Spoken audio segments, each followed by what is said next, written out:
I played on the varsity tennis team, 9th grade, 10th grade, and 11th grade. And that said a lot about how bad the team was. It didn't say anything about me as a tennis player. Although if I got to net, I wasn't that bad. But otherwise, it was pretty much a disaster. So I played at the bottom of the ladder, number 2 doubles for 3 years. And at one point I asked Coach, well, what would it take to maybe climb up the ladder? And he said, grow.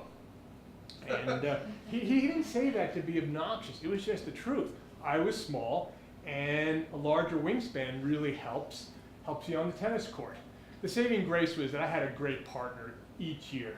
Played with one person in 9th grade, a different person in 10th grade, and a different person in 11th grade. One of the people I played with was really a super funny guy. As just one example, back in the 70s when this was all happening, often the winning player in a tennis match, and you see the pros do it, would jump over the net after their victory and go and congratulate their opponent. Well, this guy was maybe a little better than me, but he was not much better than me. And one match, due to a series of absences, he ended up playing number 1 singles. And he ended up playing against one of the better players in the city. And after he lost 6-love, he celebrated his defeat by jumping over the net and shaking hands with his opponent. I don't know if that had ever been done before. This other guy was really good. And there were a number of really good tennis players in the city back then.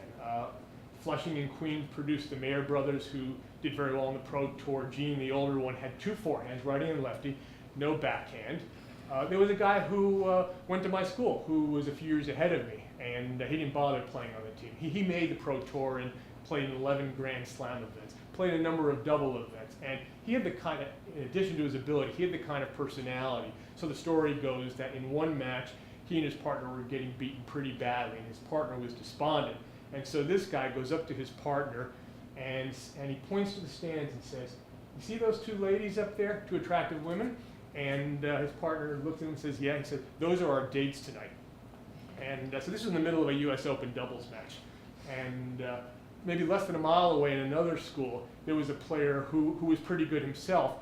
And he was so bored playing his regular hand that he would play matches with the other hand just to keep it interesting. He would win pretty frequently. His name was John McEnroe. And John McEnroe went on to win 7 Grand Slam singles tournaments, as you probably know, or give and take.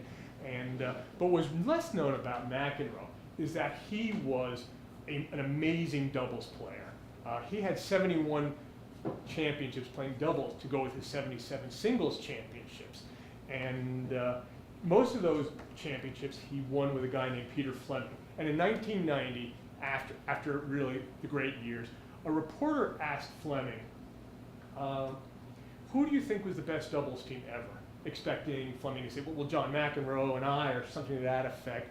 And Fleming looks at the reporter and says, John McEnroe and anybody else. And which means that I was in a position, had I played with McEnroe, to be the member of the best doubles team in the world.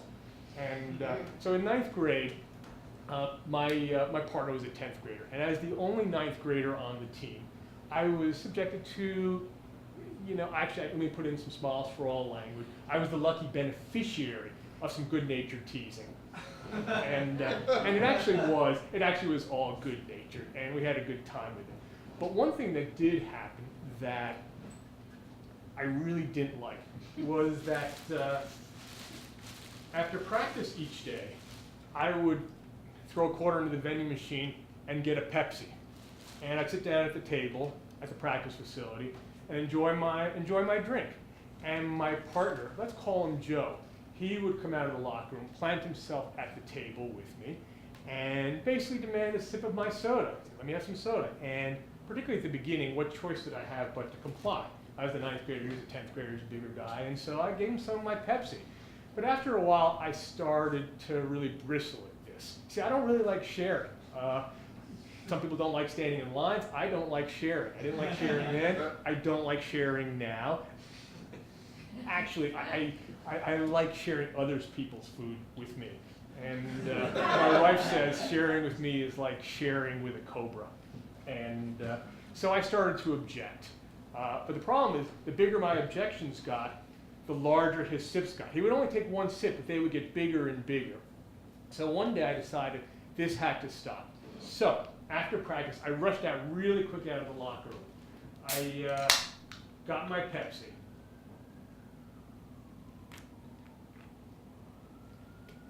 Had a big bunch of the Pepsi like that. Then there was a food stand right nearby. I went over to the food stand and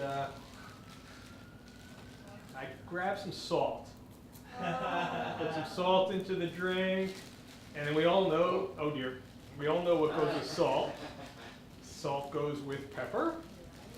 So I pulled some pepper out, and you have to put the pepper in, and they sell hot dogs at the stand, and hot dogs and soda go really well. And what goes really well with hot dogs? Ketchup goes really well with hot dogs, and hot dogs go well with soda. So by definition of the law of transitivity, ketchup goes really well with Pepsi, and so in went some ketchup, and we put the mustard in, and so the mustard went in, and I have a recollection of putting some Tabasco sauce in, but since I can't remember for sure, I hope I did, but I won't show that. And like cake is to frosting, soda is to relish.